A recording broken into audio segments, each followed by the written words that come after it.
রাধে কৃষ্ণ বন্ধুরা, কেমন আছেন আপনারা? আশা করি সবাই ভালো আছেন। আজকে আবার একটা নতুন ভিডিও নিয়ে হাজির হয়ে গেছি। ভিডিওটি শেষ অবধি দেখার অনুরোধ রইল। আজকের গল্প নারায়ণ গঙ্গোপাধ্যায়ের শ্রেষ্ঠ ছোট গল্প বোন তুলসী। আজকে গল্পে চতুর্থ পর্ব বা শেষ পর্ব। বহুদিন পরে শরতের রৌদ্র আর বাতাসের ঐকতান মিলল। বহুকাল পরে আমাকে আলিঙ্গন করলে সেই লাল নরম ডাঁটাগুলি, সেই খসখসে পাতাগুলো আমার গালে মুখে ভালোবাসার ছোঁয়া বুলিয়ে দিলে বন ভেঙে আমি এগোতে লাগলাম। কোথায় চলেছি জানি না। আমার নায়িকার সন্ধানে কি? বোধহয় তাও নয়।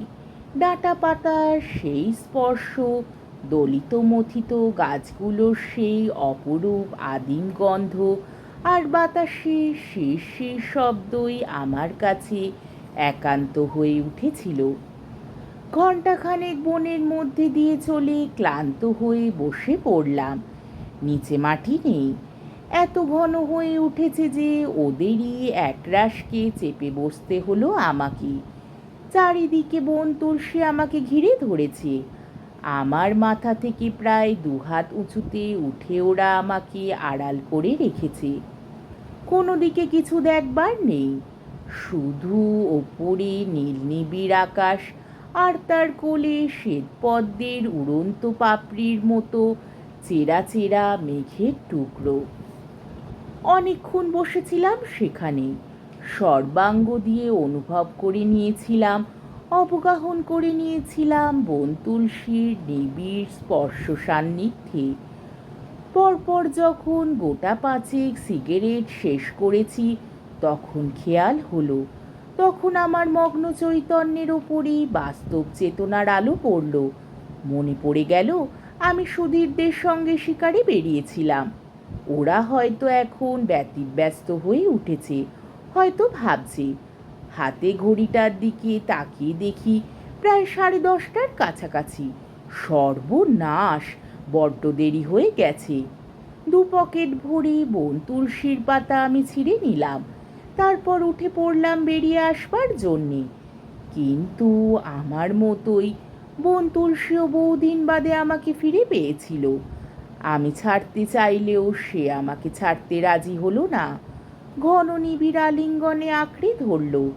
বেরোতে চাই আর বেরোতে পারি না। মোহভঙ্গের পরে বুঝতে পারলাম কত বড় বোকামি করে ফেলেছি আমি। একটু আগেই তুমি বলছিলে প্রেমের প্লেটোনিক রূপটাই নিরাপদ। হ্যাঁ, মানুষের পক্ষেও প্রকৃতির পক্ষেও। এ বনের যেন শেষ নেই।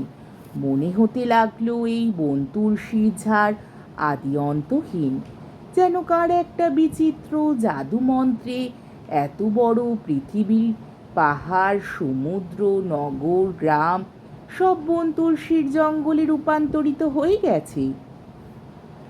আমার অতীত জীবন, আমার সভ্যতা, আমার আত্মীয় স্বজন সব মায়া, সব মিথ্যে।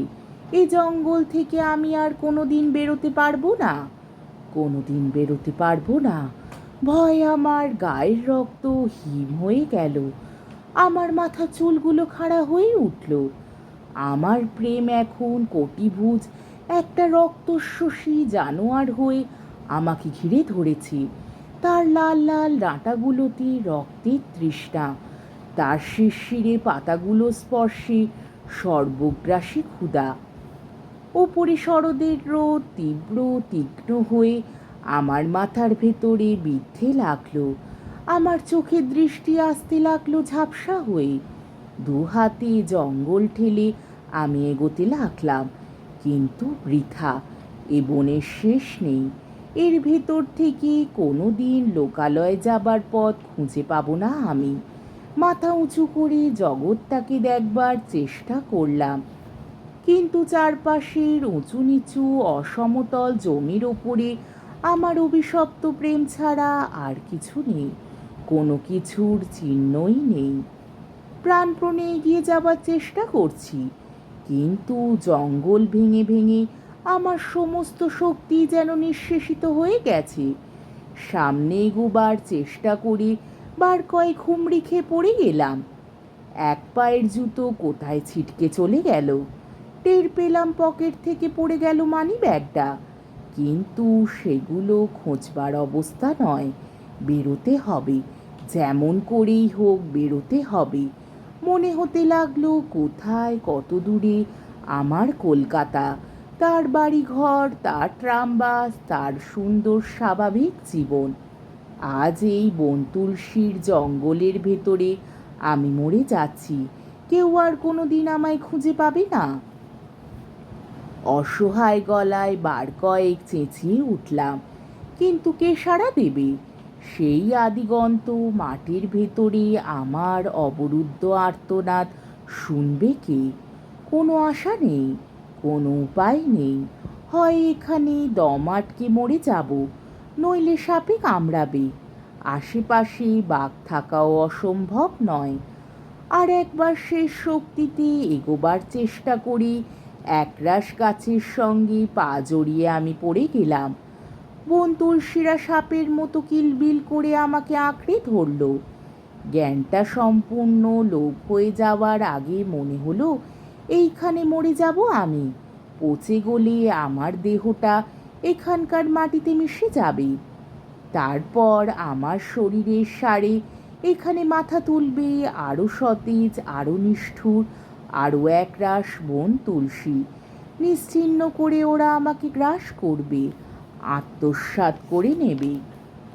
কিন্তু জঙ্গলের বাইরে আমার টুপিটা কুড়িয়ে পেয়েছিল বলেই অজ্ঞান অবস্থায় সে যাত্রা আমাকে উদ্ধার করতে পেরেছিল সুধীর, রক্ষা করতে পেরেছিল আমার নায়িকার সেই ঊর্ণনাভ প্রেম থেকেই। তাই তোমাকে বলছিলাম, তবু আমাদের কলকাতাই ভালো, আর ভালো মানুষের প্রেম। যেখানে তুমি না থাকো, সৃষ্টির স্বাক্ষর সন্তানের মধ্যে দিয়ে তুমি বেঁচে থাকবে। প্রকৃতির মতো মানুষের পৃথিবী যেখানে নিষ্ঠুর আলিঙ্গনে নিজের ভেতর তোমাকে একেবারে অবলুপ্ত করে নেবে না। আজকের গল্পটি এইখানেই শেষ হলো।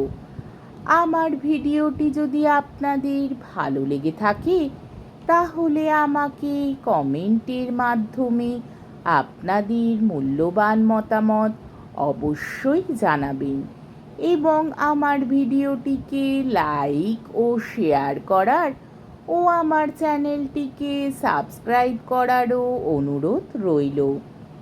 তাহলে আজকের ভিডিওটা এই অবধি।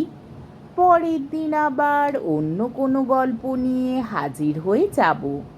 ততক্ষণ পর্যন্ত আপনারা সবাই ভালো থাকবেন, সুস্থ থাকবেন, সাবধানে থাকবেন এবং আমার ভিডিওটি দেখতে থাকবেন।